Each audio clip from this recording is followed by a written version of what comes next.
Bonjour à tous.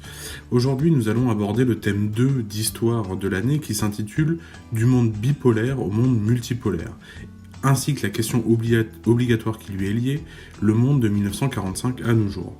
Alors il convient tout d'abord peut-être de se poser la question de ce que signifie un monde bipolaire ou multipolaire. Alors comme son nom l'indique, un monde bipolaire c'est un monde qui est divisé en deux pôles, ici on pourrait parler de puissance, et multipolaire donc entre de multiples pôles. On comprend alors que le monde d'après 1945, d'après donc la fin de la Seconde Guerre mondiale, sera un monde que l'on pourra qualifier de bipolaire, c'est-à-dire divisé entre deux grandes puissances, deux grands pôles.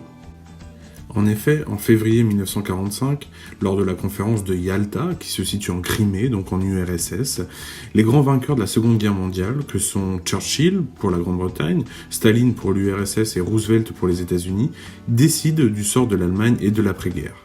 Cette alliance dans la victoire est de courte durée.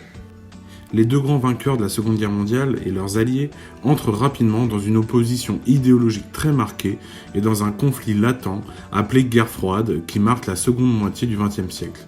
On dit alors que le monde est bipolaire. Cette période voit aussi l'affirmation d'anciennes colonies fraîchement devenues indépendantes par le biais d'un processus qu'on appelle de décolonisation et ces décolonisations vont entraîner l'émergence du tiers-monde.